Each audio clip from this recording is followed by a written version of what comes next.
हमारे संविधान में ना कुछ ऐसे पन्ने हैं जो लोकतंत्र को एक झटके में पूरी तरह बदल सकते हैं।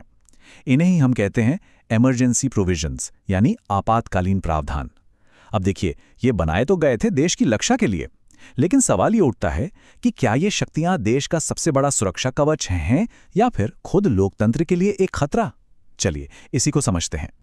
और ये सवाल बिल्कुल जायज़ है कि भाई एक डेमोक्रेसी को, एक लोकतंत्र को तानाशाही जैसी शक्तियों की ज़रूरत ही क्यों पड़ेगी? इसका जवाब ढूंढने के लिए हमें थोड़ा पीछे जाना होगा। 1947 के उस दौर में जब भारत एक नया देश तो बना, लेकिन उसके जन्म के साथ ही देश बंटवारे की आग में जल रहा था।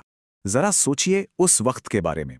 1947 में देश आज़ाद हुआ, लेकिन ये कोई जश्न का माहौल नहीं था। चारों तरफ उथल-पुथल थी। बंटवारे का दर्द, भयानक दंगे और सैकड़ों रियासतों को एक साथ जोड़ने की बहुत बड़ी चुनौती। तो जो हमारे संविधान बनाने वाले थे, उन्हें ये लगा कि इस नाजुक देश को जोड़े रखने के लिए केंद्र के पास कुछ असाधारण शक्तियां होनी ही चाहिए। तो आज हम क्या क्या देखने वाले हैं? सबसे पहले तो समझेंगे कि ये शक्ति आई कहां से। फिर हम 3 तरह के आपातकाल, नेशनल, स्टेट और फाइनेंशियल, इनकी गहराई में जाएंगे। और आखिर में हम उसी बड़े सवाल पर लौटेंगे कि क्या ये सच में एक जरूरी बुराई है। ठीक है, तो चलिए इसमें गहराई से उतरते हैं। ये समझने के लिए कि ये शक्तियां आखिर है ही क्यों, हमें संविधान बनाने वालों के इरादे को देखना होगा। देखिए, इसके पीछे का आइडिया बड़ा सिंपल था। इसे एक इमरजेंसी ब्रेक की तरह समझिए, जिसका इस्तेमाल तभी करना था जब देश पर कोई बहुत बड़ा संकट आ जाए और उसे बचाने के लिए तुरंत और सख्त कदम उठाने की जरूरत हो। अब बात करते हैं सबसे गंभीर, सबसे सीरियस टाइप की इमरजेंसी की, जो पूरे देश को एक साथ प्रभावित करती है, नेशनल इमरजेंसी। तो ये जो आर्टिकल 352 है ना, ये प्रेसिडेंट को नेशनल इमरजेंसी लगाने की पावर देता है। लेकिन ऐसा सिर्फ 3 वजहों से हो सकता है।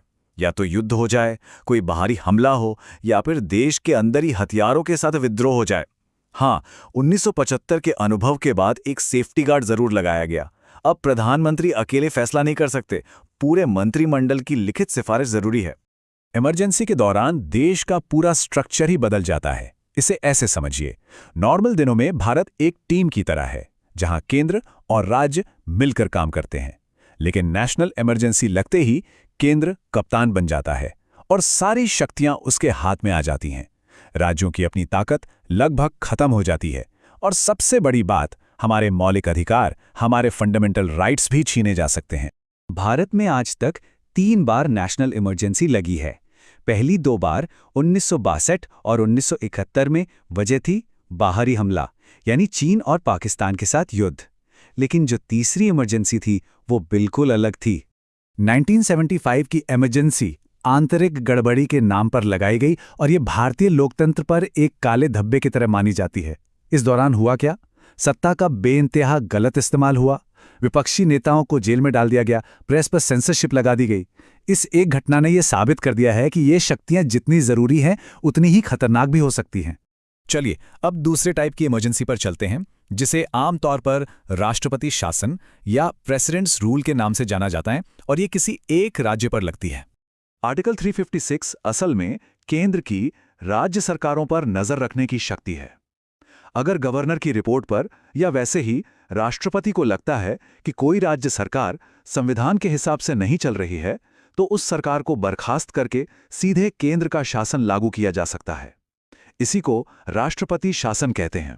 तो इस प्रावधान का कितनी बार इस्तेमाल हुआ है? 100 से भी ज्यादा बार। और यही नंबर अपने आप में सबसे बड़ा सवाल खड़ा करता है। आलोचक कहते हैं कि कई बार इसका इस्तेमाल राज्यों में विपक्षी पार्टियों की सरकारों को गिराने के लिए एक राजनीतिक हथियार की तरह किया गया। तो सवाल यह है कि यह संवैधानिक जरूरत है या फिर एक पॉलिटिकल वेपन? अब जब इसके गलत इस्तेमाल की शिकायतें इतनी बढ़ गईं, तो सरकारिया कमीशन बनाया गया और कमीशन ने साफ साफ कहा कि इसका इस्तेमाल आखिरी हथियार की तरह होना चाहिए, मतलब जब और कोई भी रास्ता न बचा हो, सिर्फ तभी।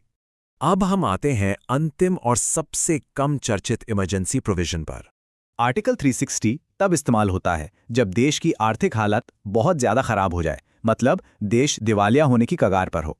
अगर ऐसा होता है तो केंद्र राज्यों के खर्चों पर रोक लगा सकता है और सरकारी कर्मचारियों, यहां तक कि सुप्रीम कोर्ट के जजों तक की सैलरी काटी जा सकती है।